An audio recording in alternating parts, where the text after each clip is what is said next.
Welcome, everybody. Today we're having a session on crafting a standout CV. Many of you may know me already, some of you may not. So my name is Anna, and I am an accredited career coach and a mentor, and I'm based in Ireland. So enough about me. Today is about creating a CV that actually gets attention for the right reasons. Okay.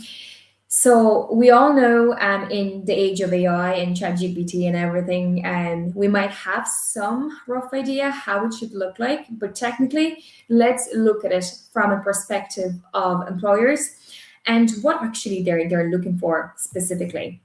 So before we begin, I'm just going to introduce myself. As I said, I am a coach and a mentor. I specialize specifically in career transitions.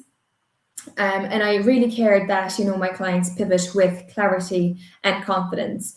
I have made 3 career shifts myself, from supply chain through working in NGOs to actually doing coaching and opening my own coaching practice. I've helped over 100 professionals across Ireland, EU, and the US. So you're in safe hands. And if you've been struggling to get interviews, if you've been struggling identifying the right jobs, you're in the right place. All right. So this session is specifically handy for you if you've been applying for jobs, but hearing little or maybe nothing even back, or you might be struggling to explain your value clearly on paper. Okay. A lot of people say to me that, Anna, like, if I only could get to an interview, I would have gotten the job, but it's just to get through that first stage. So if you struggle with that, you're in the right place. Also, if you're changing careers, industries, or maybe you're returning after a gap, and maybe you've been on a maternity leave, this is also a good place to start off, to refresh your CV, to get your mind back into thinking, okay, how do I present myself to the best of my possibility? And also, if you've been struggling to maybe translate your value into the right coherent story. A lot of clients that I work with, they might be, concerned about their skills gaps, or they might be concerned about, having maybe too many roles on their CV and not knowing how to clearly articulate their value. So if you fit into any of those categories, I am very excited to speak to you today.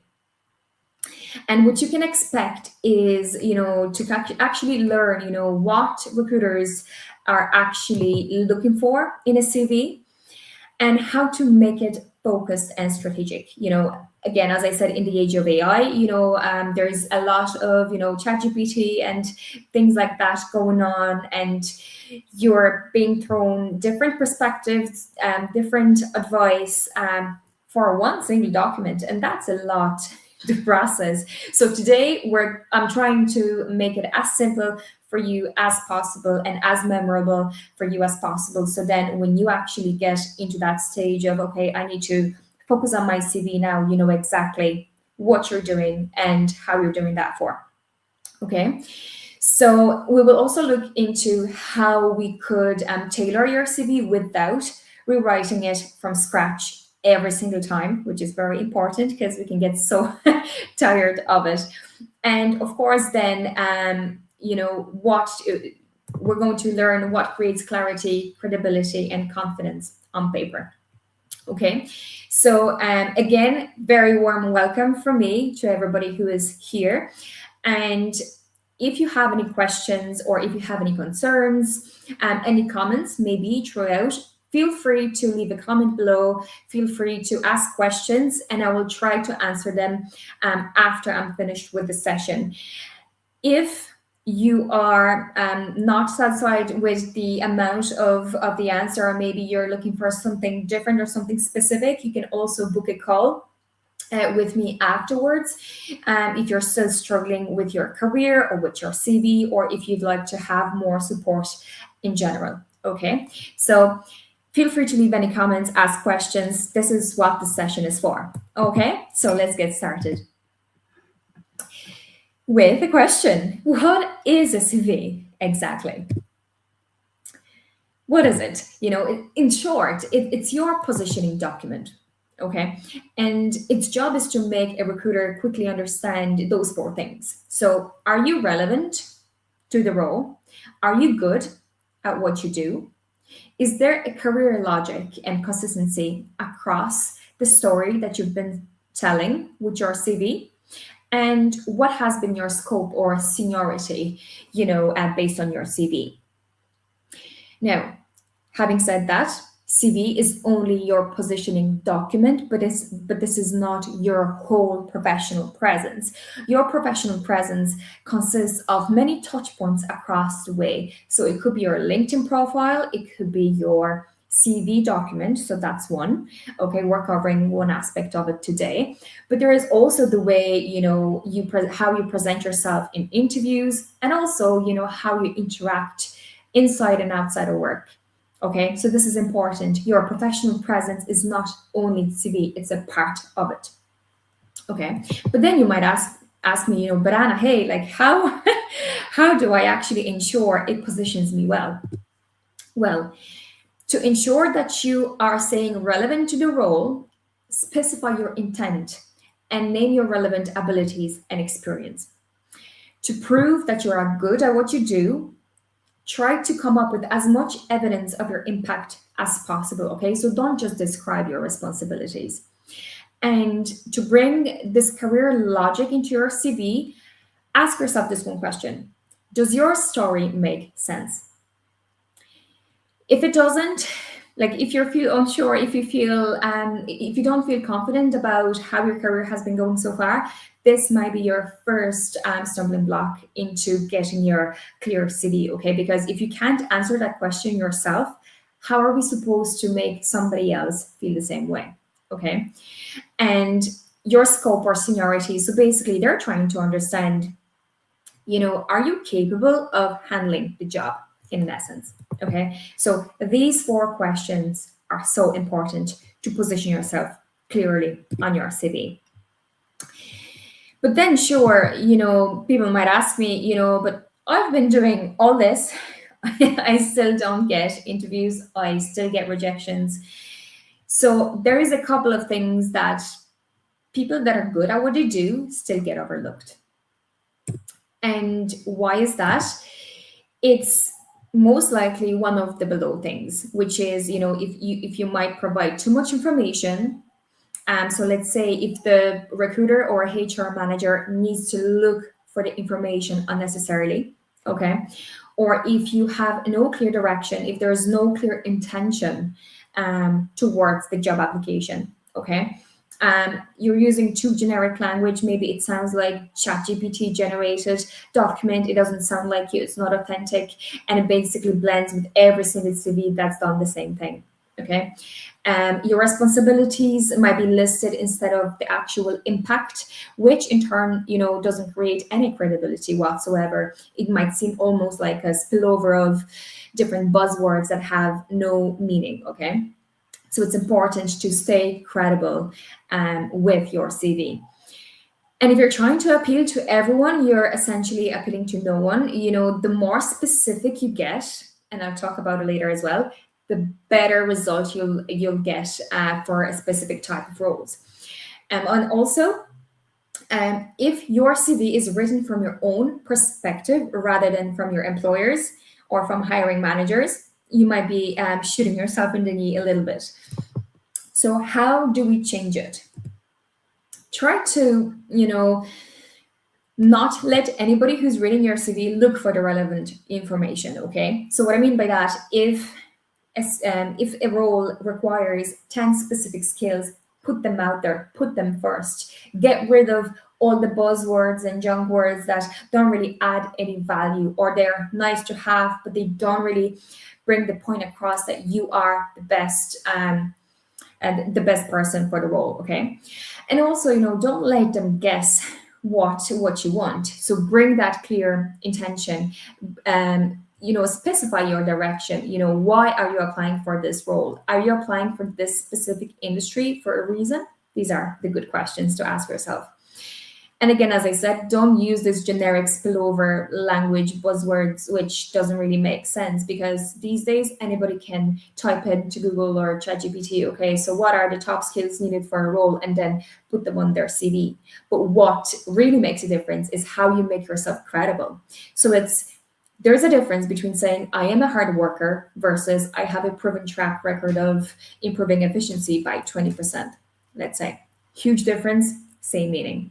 So we're trying to make sure that we stay as credible as possible, and we do that with showing off our impact. And, being specific enough to fit a certain job's criteria is the way to go these days. You cannot appeal to everyone. You cannot be both a dancer, a singer, and a carpenter. It's just not possible to be a master of all. Okay, so if you can do bits and pieces, try to focus on the thing that you do best. Try to look into what is your unique value proposition and go with that. And of course, try to not write a CV from your perspective. So what do you think is cool? What do you think is fantastic for them to see? But put yourself into someone else's shoes.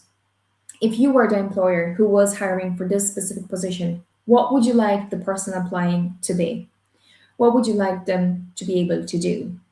What would you require from them? What would stand out to you? Change the perspective. Huge difference. And good exercise for this is, if you had a broken boiler in your own house, okay, would you A, choose just some handyman that can do bits and pieces around the house, maybe even boilers? Or B, would you call for a certified plumber specializing in boiler repairs because you want to take a shower today? And yes, most people would choose option B. And this is exactly what we need to do with our CV. We want to be specific enough to solve a specific type of problem, that we want to be a specific type of a person that employer is looking essentially to employ. And to be fair, even Netflix doesn't recommend everything at once. And surely there's a reason for it. So I always say, try to be as specific and as relevant as possible. And if I was to tell you, if your CV should do one job, it would be that it should reveal a crystal clear direction. So your check-in for today would be to say, okay, do I explicitly show with my CV what role am I actually targeting? Do I show a clear intention? Second, do I know what the job requires? And do I essentially show that with my CV, with the skills and credibility put out there with the impact? And three, where your experience already overlaps and where it doesn't. So do you know what are your skills gaps? Do you just shove them under the carpet, or do you actively work on them? Do you specify that you're currently working on them? If there's no gaps, do you explicitly show how your experience is directly relevant to the role? So in essence, your CV should do those three things straight away. And all those things show that you have a clear direction, that you know what you're targeting, you know what the job requires, and you know exactly that you're the right fit for the role. And a pro tip for myself, if you already have a clear direction, a clear set of jobs that you'd like to apply for, try to stick to 2 to 3 types of jobs maximum. And then create 2 to 3 base CVs answering those previous 3 questions. So I might just go back for you to take note of them. So what role are you actually targeting, what the role requires, and how your experience already overlaps and where it doesn't, and how you're addressing it. Okay? Because if you do that, From then on, the changes in your CV will be quite minor, reflecting slightly different job descriptions. So having 2 to 3 base CVs is exactly what is needed to make sure that you don't spend hours rewriting every single CV over time. So I've just got a question there. Is it a good idea to have a master CV? So that's what I'm talking about. So master CV, 2, 3 master CVs, typically for the 2 to 3 types of roles that you have identified that are best for yourself, and then you can slightly tailor them for the specific job titles. So then the tailoring is not like a hurdle that you have to focus on for a couple of hours a day, but really having those 2 to 3 base CVs with different angles for those different positions would be a way to go. So hopefully that answered your question. And a self-audit for yourself, questions that are good to be asked, okay? So does my CV position me clearly? Does it sound like me at my strongest? Is it achievement focused? Could a recruiter understand my value in under 30 seconds? So we're talking now about the first third of your CV. Am I communicating confidence and direction, or is it just based off uncertainty? So a lot of CVs that I've been reviewing recently, even at the recent careers event, a lot of people focus on explaining themselves rather than, choosing themselves and putting themselves forward. So it's really about, taking a stand and saying, here is what I bring to the table. I'm confident about my intention and direction. Here are the skills that I've built over the years. Great to give an even amount of the years that you have with certain skills and show the impact of the work that you've done. So it's not only about showing them, yes, I have relevant experience, but showing them, hey, I'm actually good at what I do. This is the essence of it. And the core 6 sections of a strong CV are, obviously your name and contact details, and a headline or a professional title as you like. So basically answering the question, who are you professionally? Who are they hiring? Third, your personal profile, about me section, professional summary, whatever you want to call it. But again, please avoid generic buzzwords or personal traits with no evidence. The more evidence you give, the better. Okay. And again, listing your relevant skills. And why they're relevant is put in bold is because, again, it's the most important part of the CV.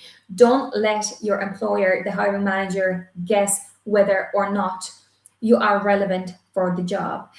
If you have 25 skills listed and only 10 of them are relevant to the job, cut out the noise, okay? Make it pop up, make it visible to the other person that you are the right fit. Professional experience, of course, try to go away from what you did and go more with the direction of what changed because of you. Okay, so what impact did you have in that specific role or in that company? Of course, your education and qualifications, achievements or projects, if applicable, but it's very good for credibility building, and interests, if, of course, the space allows.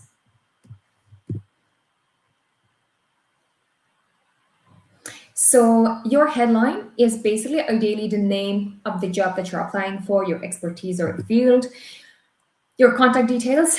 I say it over and over again, please try to stay away from sharing your address because you can shoot yourself in the knee with that one if you're applying for a job that is maybe more further away. Phone, email, and LinkedIn is just fine. When it comes to about me section, professional summary, whatever you'd like to call it, okay, it's great to state the number of years of experience you have for a certain role or industry that you're interested in, and name at least 3 relevant skills that you've gained across the years, and ideally 1 key achievement related to the role. So remember, we're not only trying to make sure that they know we're experienced, but we're trying to make sure that they know we're good at what we do. And how do we do it? We show it with our achievements and our impact. The skills and strengths section is also very important. So we're trying to put the most relevant skills first, add the years of experience to build credibility. It's not buzzwords anymore, it's credibility building. Name both technical and soft skills that match the role, okay? And explain your experience or impact in 1 to 2 sentences, okay? So don't just name communication skills. Explain in 1 sentence how did you actually do it, okay?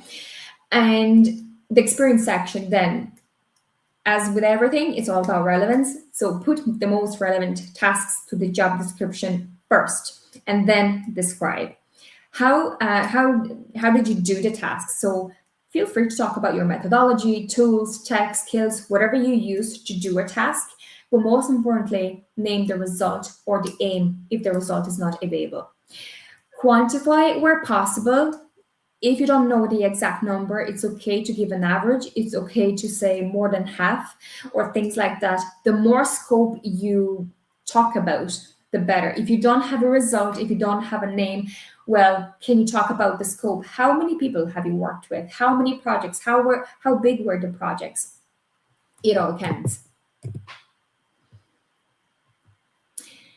And the education section, so it's very important to name the level of your education to stand out. If you have graduated over 15, 20 years ago, you might as well stay away from using the dates unless you're applying for very senior roles. And the reason is being we're trying to get rid of, the things that are going on with ageism now, like trying to avoid the unnecessary judgment, if possible, if you've graduated a while back. Achievements are something that I still see people not adding to their CV, but this really highlights your value and impact again. So again, that builds up on your credibility. So again, quantify where possible. And interests, not necessarily, but of course you can add them if you still have the space.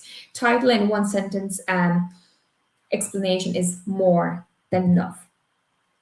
Referees, always available on request. You can skip saying that altogether if lacking space, only add it in if you still have space. Something that is not mentioned here, if you are in EU or specifically in Ireland, try to stay within the 2 pages limit. Okay. So we can go to formatting. So make sure that the formatting is clear, easy to read, and save your space. So the white space on the CV is actually your friend because that helps the reader to understand your value clearly. Try to cut out as much noise as possible and focus on the value that you bring. Now, having said that, because of the ATS systems, we want to make sure that it's also, very much readable, very much attainable for the hiring manager and the recruiter. So I always say, lead with the value and leave the kind of aesthetics behind. So what I mean by that, try to focus on being as simple as possible. And if that means that your CV looks a little bit boring, but it's accessible to the ATS systems, so be it. So you can just see an example of a CV here. It's just an example of a CV, but basically what we can see here is that there is no overcrowding with the contact information. Phone, email, LinkedIn is enough. We have a clear professional title. We already know how experienced the person is. Again, repeated here. We have clear skills named here. We have an intention named in the actual statement here, which is great. And we're also naming the industry. So the employer should easily understand, okay, is this person qualified or experienced to do the job? Is this person good at what they do? Have they gained the relevant skills? And third, do they have the good intention? Are they actually applying for the role that we have available? Okay, and are they even interested in our industry? So these are the things that I'll be questioning. Also, your skills are your credibility building. So as you can see, you have the title of the skill, number of years of experience, and then a brief description with impact if possible. Okay, I know it's not always possible to add your impact, but if possible, always try to slide it in. Professional experience, again, focusing on impact, focusing on job titles rather than companies. Just city name is fine.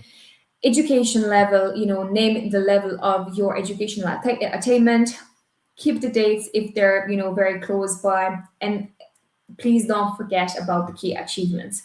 So try to focus on the impact. Again, look for the process and look for the relevance to the role. Choose the achievements that best qualify you to the role and build the credibility most for yourself. Interest, fine and nice to have. As I always say, if it's something that is quite relevant to the role, I'd put it up first, probably. Something that I would also mention when it comes to ATS systems, try to not use any kind of visuals or photos or even tables or dividing pages. So keep everything as simple as possible in order for the ATS systems to be able to read. Note on the ATS systems, not every single one works the same. So I know some ATS systems would have some things readable, some would not be readable. So I always say try to go the safest route and try to keep things as simple as possible. As much as there's coherence when it comes to the layout, we should be absolutely fine. What one thing that is missing, I'm not sure whether most of you realize it or not so far by looking at the CV and the advice that I've shared before. The first paragraph, so the About Me section, right? It doesn't have a quantified impact. It doesn't have a quantified achievement. And this is something that would bring up the credibility of this person up, because that would show, okay, they're not only qualified, they don't only have the skills, but it could also have the impact. So essentially, I say, okay, they're not only qualified, but they're actually good at what they do. And this is what we want to do. We want to hire a person who would be good at what they do, having the skills that we require them to have. Okay. And the action planning for you maybe for today is if you could write down 2 small actions that you can take this week to improve your CV. And question for the room as well, where do you think you'll struggle the most? I know there's some comments as well and questions, so I'll go over them in a second. But try to take at least 2 small actions where you could improve your CV today, this week, and just get the ball rolling, okay? And as I always say, your career direction is your first starting point. And to be honest, what we focus on here was the second step of the process that I go with my clients of clear positioning, which is being a CV outside of LinkedIn, interview prep, and all that. So I always say, if you don't have a clear self-awareness and confidence and clear direction for your career, it might be quite harder for you to kind of position yourself well for the next role. Okay, and if you're still unsure if you're on the right track or struggling with direction or your positioning, feel free to book a free 30-minute consultation with me. You can scan the QR code on the screen, or you can go onto my website, or you can even reach out to me directly on LinkedIn, whatever suits you better. The point is, if you're struggling, if you feel like it's been going too hard for you, then it probably shouldn't be that hard. And feel free to book a free session and see how support could look like for you and for me to understand your situation a little bit better, because I know today we only have 30 minutes and we only have not even 2 minutes left. So if you have any more questions, if you like more support, you're more than welcome to talk to me one-on-one, and we can take it from there. And I know there is one question as well that I haven't answered there when it comes to career gaps in your CV. So I always say, try to understand it from the employer's perspective. In today's job market, a career gap of less than 6 months is not a career gap. So I wouldn't even be worrying about 6 months gaps. Anything above 6 months, I would try to address on the CV because it would be visible anyway. So try to not name it career gap, but actually try to explain how you developed your value, how you developed your skills throughout that time. Was it professional development? Was it a personal exploration? Was it traveling? What was it related to? Even if you cared for a loved one, it's worth mentioning, okay? But by no means you should feel required to answer this question if asked. Only do so if you feel comfortable with it. I'd be more than happy to explain that in more detail because we're lacking time as of today. So if you have some further questions, completely feel free to reach out to me, Donna, and we can take it from there, okay? But try to name it as part of your experience, your gap. Okay, thank you very much, everyone. I hope it was helpful. And look, feel free to contact me if you have any more questions. It was great to have you here today, and good luck with your CVs, okay?